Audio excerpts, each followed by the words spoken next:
Have you seen the current protesting going on nationwide? The outcry of millions of African Americans and minorities using their voices for equality and protesting racial injustice. Sadly, this is nothing new and has been going on since the Civil Rights Movement. Malcolm X was, and still posthumously, is a voice for millions of African American people across the country. On May 20th, 1962, my hero and role model, Malcolm X, delivered a speech in Los Angeles addressing police brutality and racial injustice based on the recent occasion where two Muslim African American brothers in Los Angeles, California, were stopped because they were unloading suits into a mosque. A scuffle then happened with police, killing one man and injuring 7 other African Americans at this mosque. I have learned and already am well educated on the topic due to my 4 years of being part of a racial justice group in high school and deep extensive research on this topic of injustice. Today I'm going to inform you about Malcolm X being a voice for oppressed African Americans in our country. Let's begin by taking a look at Malcolm X's background. Malcolm X's real name was Malcolm Little, and he was born in Nebraska but raised in Lansing, Michigan. In his later teen years, Malcolm's family moved to Harlem, New York, where he developed into a street hustler, a drug dealer, and a leader of a gang of thieves. While he was in prison from 1946 to 1952 for a robbery, he converted into the Nation of Islam and decided to change his life around. When released from prison, Malcolm decided to lead the Nation of Islam and black nationalism during a period of its greatest growth and influence within the U.S. Malcolm X grew to the front lines of the Civil Rights Movement and was one of the largest voices of his time. He began to give speeches throughout universities, churches, and protest rallies all over the country by the time he was out of prison. He often clashed with Dr. Martin Luther King on his ideals of nonviolent protest and peaceful protest. Malcolm began to found organizations like the Afro-American Unity Group and worked with other groups such as the NAACP.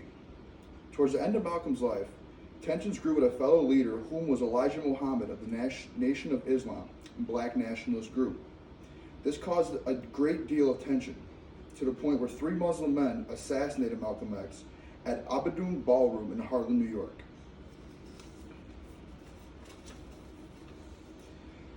To move on, the purpose of Malcolm's iconic speech was to unite minority folks all around the country, more specifically African Americans.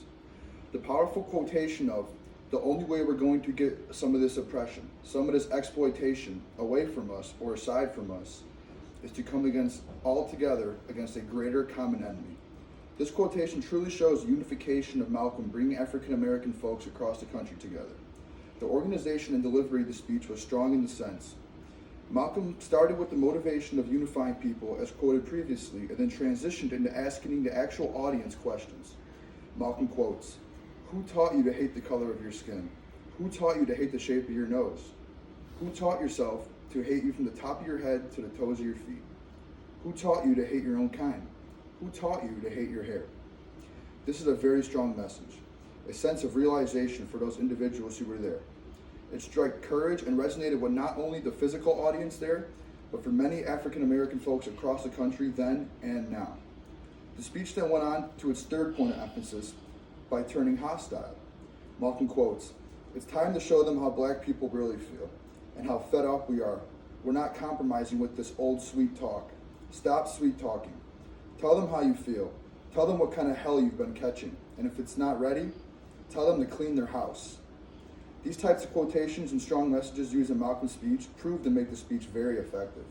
So effective to the point where African American or minority folks oppressed in today's day can still resonate and be motivated from this speech when looked back upon. To continue, the overall effect of the speech was it assisted in unifying the African American community nationally to come together and fight oppression.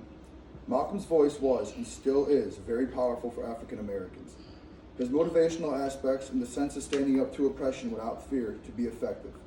Malcolm was, and still is, this figure for the oppressed African American community nationally. What can we take away from this speech? Is his sense of courage. The strong being to stand up against oppression and to come together to fight it. His speech motivated and still motivates millions of African Americans across this beautiful country, not only to fight oppression, but to fight it together. Action resulted in the positive manner of motivating individuals to fight for their civil rights, and as Malcolm said, their human rights as well. A negative action also occurred, however. Many people did not like this sense of strongness and him being a powerful figure within the country. This resulted in him being murdered in cold blood. Overall, my impression on this speech was it was very strong, powerful, and fearless. Malcolm got the job done, and this is why he is my role model. The strong sense and powerful voice of a man wanting change and still wanting change through his speeches today.